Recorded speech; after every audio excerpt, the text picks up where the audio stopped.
Final episode के and में वो होने वाला है जो नहीं होना चाहिए था, यानी कि अनुज मजबूर करेगा अनुपमा को और बोलेगा कि क्या अनुपमा, मेरी आद्या के लिए, आद्या ठीक नहीं है, मेरी आद्या के लिए क्या तुम मेरे घर पे आके रह सकती हो।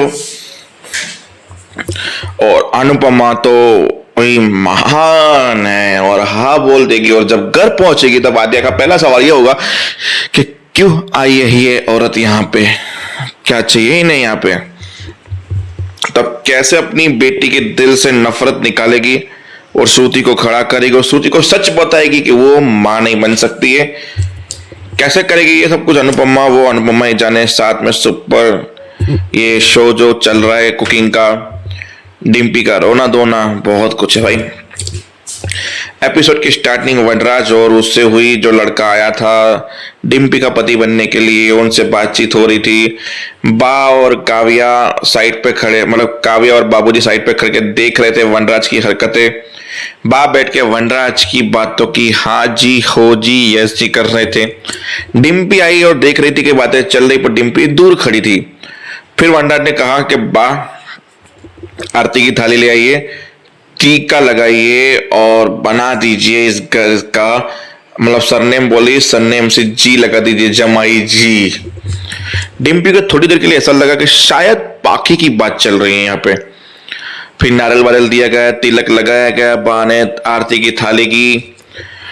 बोला कि मुझे यकीन है कि डिम्पी के लिए इससे बेटर लड़का नहीं मिल सकता और तुम अंश के बाप बनोगे और मैं तुम्हें बेटा बना के रखूंगा, ना कि घर जमाई।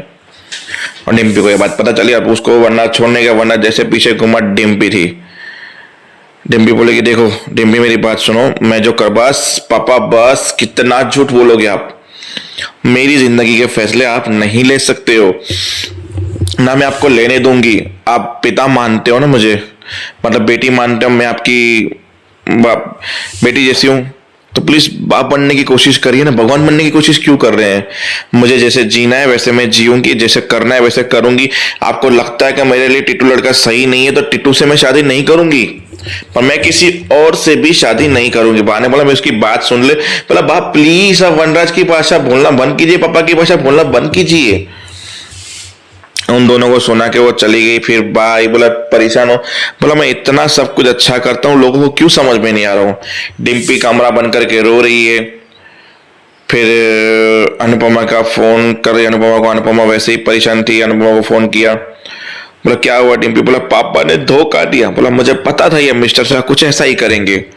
फिर उसको समझाया, बोला मैं मर जाऊंगी, मैं नहीं जीऊंगी मम्मा, ये वो, बोला मेरी माँ हूं, बस बस, बोला बस तुझे मार दूंगी। कैसे मारने की बातें की। फिर काव्य और बाबूजी बाहर मुड्डी खुटकुटा रहे हैं। बोला तूने दरवाजा बंद करके रखा है। फिर अनुपमा ने वहां अमेरिका से काव्या को मैसेज किया, मैं उसको समझा रही हूँ, मैं उससे फोन पे बात कर रही हूँ, रिलैक्स। वो दोनों बोले अनुपमा है तो हमें कोई चिंता करने की जरूरत नहीं है। मतलब अनुपमा अनुपमा अनुपमा अनुपमा। वहां अनुपमा इससे पहले वाले सीन में बैठी थी केडी के घर पे, केडी के घर बातें कर रही थी। केडी आई, बोला कि मुझे मसाला चाय बना के पिलाओ तो मैं तुम्हें इस सब्जियों के नाम बताऊंगी जो यहाँ की इंग्लिश सब्जी हैं। दोनों की डील की उन्होंने, अनुभव बढ़े। फिर वही आद्या के बारे में सोच रही थी कि आद्या ने बोला क्यों यहाँ पे हॉस्पिटल में निकल जाओ, आपकी कोई जरूरत नहीं है यहाँ पे, हमारी फैमिली है ये वो। बोला अनुपमा कॉन्फिडेंस कौन, तो मैं मास्टर शेफ कॉम्पिटिशन का कल सेमीफाइनल राउंड है, उस पर ध्यान देना है बस, और किसी भी ध्यान नहीं देना है। फिर वही सबकी मजबूरी अनुपमा को याद आती थी। फिर इतने में डिम्पी ने फोन कर दिया, डिम्पी का रोना धोना। डिम्पी को हिम्मत दी कि पहले जैसे ही बनो, सामने खड़ी रहो, सामने जवाब दो, जो चाहे हो जाए पर तुम हटोगी नहीं। फिर हॉस्पिटल में गए, डॉक्टर से पूछा कि सब कुछ ओके, बोला सब कुछ ओके, आप डिस्चार्ज करके ले जा सकते हो श्रुति को। फिर अनुपमा को मैसेज किया, श्रुति इज वेल डन, आद्या की बदतमीजी के लिए सॉरी, पर हम अब उसे घर लेके जा रहे हैं। तो बस आद्या बोल रही सब कुछ ठीक हो जाएगा, फिर हम शादी। बोला नहीं, अभी सर्जरी हुई है, बहुत बड़ी सर्जरी से बाहर आई है, पहले इसको सदमे से बाहर लाना है, ठीक हो जाए उसके बाद जो तुम चाहती हो वो होगा। ऐसे करके आद्या ने ओके बोला। आप श्रुति को बस घर ले जाने के डिस्चार्ज के पेपर रेडी हो रहे हैं। तो यही थी आज की नॉर्मल और प्यार भरी दास्तान। देखते हैं अब इस कहानी में आगे कौन सा नया ट्विस्ट एंड टर्न आता है। देखने के लिए देखते रहिए सीरियल अनुपमा। मिलते हैं नेक्स्ट वीडियो में।